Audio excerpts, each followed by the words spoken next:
walking. I have many other examples like that, some actually more moments in which a logic is changed.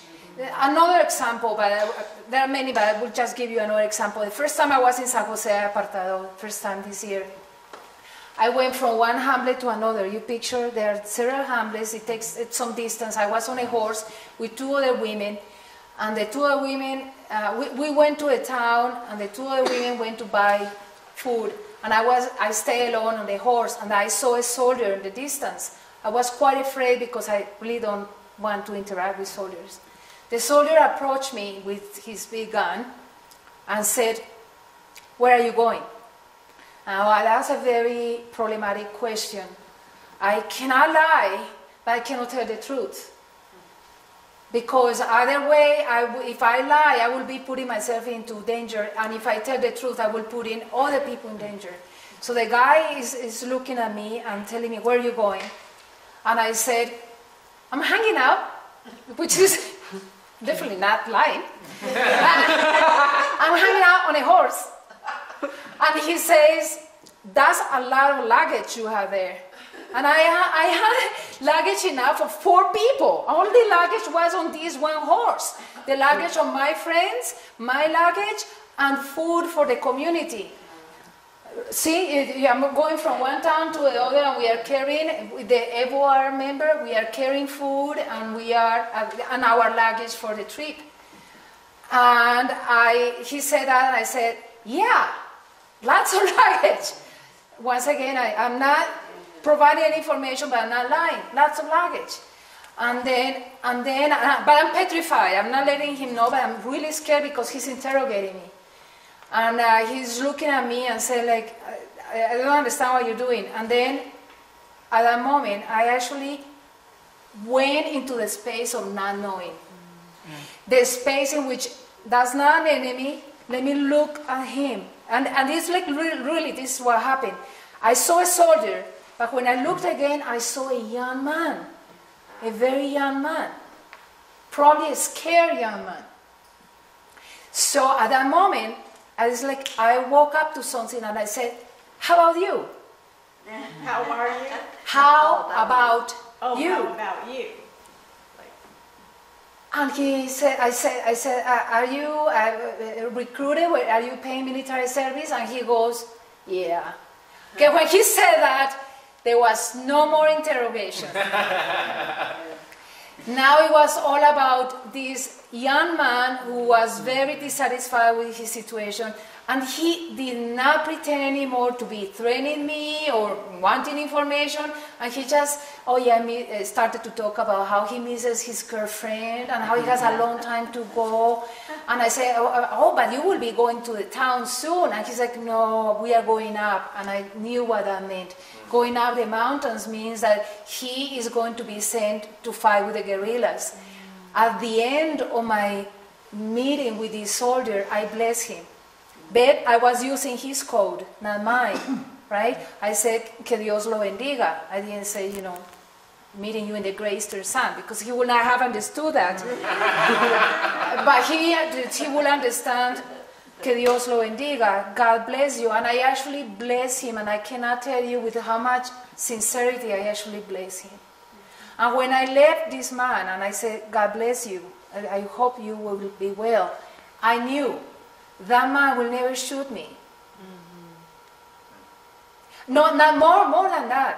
I knew that if he shot me, I will be at peace with it. Because I will understand it's not up to him. He will be following orders. So that's an example. You see all that is in that example, in those cases? You broke the rules. You actually saw another human being. So one of the things that the peace community members had learned to do, and I asked them about this, is that they have learned that they need to talk. When they are faced with men with guns, they talk. It's like they bring them away from trance, which is actually going back to your question. I firmly believe that those men who commit those atrocities are in a state of trance, profound trance. And you need to do this. Now, sometimes doing this is not enough, but the symbol of doing this is what you need to do. They are in a trance. And the members of the peace community have learned mechanisms by which they can wake the others up by not following on the rules of the game. Do you understand that? Yes. Yes. Derailing. I'm sorry? Derailing.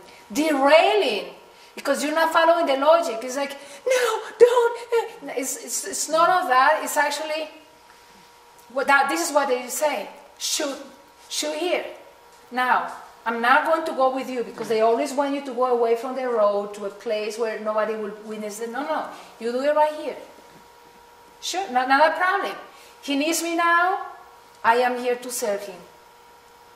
And you can see how when somebody says that, they are not only telling that to the other person, they are telling that to themselves. It's like when you bow, you're bowing also to yourself. So it's bringing, is that, you know how terrible it would be for a paramilitary man to be doing God's job? Well, in some places, unfortunately. Yeah, but I'm talking about this place. No, yeah, I'm not talking about, Palestine, or I'm talking about this place. It will be, most paramilitary, by the way, most drug dealers, paramilitary, and guerrillas are very profoundly Catholic people. That's important.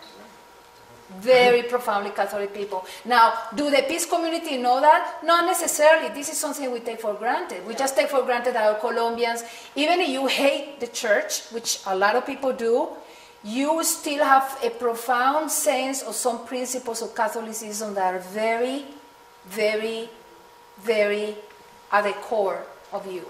I consider myself a Catholic Buddhist. I would never not be a Catholic in that sense, even though I don't believe in God. But what happens when people come in from other cultures to participate in this upheaval? I will answer that question, and what I'm going to say is because I know some people have to leave, and I know Hillary needs to leave, because she has been at the conference all day. I'm going to answer the question, but first I will say thank you very much. Thank you. Tomorrow. And I will actually sit down. Are you going to be there tomorrow? Yes, I will be there tomorrow. Yes. All right. Good night, everyone. Good night. Bye. Thank you. Bye. Thank you, Rachel. I'm glad you came. Yeah. Thank you.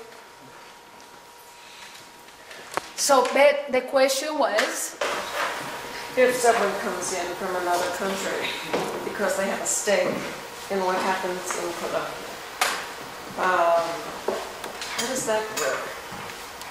Everyone in that particular, it's like if it's been somewhat border isolated, so that everyone in that country is Catholic and has the same belief, other people start coming in who don't have that belief.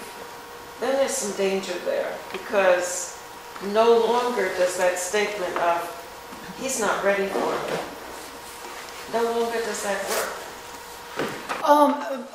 okay, but let's see, if people from other countries come, you mean to join the paramilitaries? Yeah. That doesn't happen. Yeah. And if they, interesting in itself. no, that doesn't happen. There are no foreign members of the paramilitary and no foreign members of the guerrillas. That's all national. And if other people came, they will be from Ecuador, they will be from Peru, they will be from Venezuela, all of which are equally Catholic. You cannot go wrong saying that. Except for Guyana, and there's probably nobody from Guyana, which would be Protestant or Hindu. Oh, Guyana too will be, those who are not Catholic are Christian.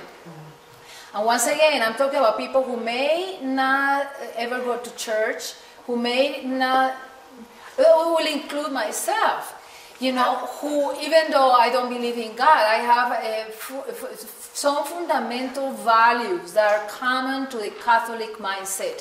One of which is, for example, compassion. Compassion, we always talk about compassion, obviously, as a Buddhist principle, but it's also very profoundly a Catholic principle.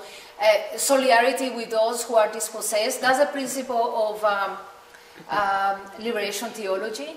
So the paramilitaries and the guerrillas are 100% Colombia. I don't see any moment in which we are going to have like an international, I really don't see it.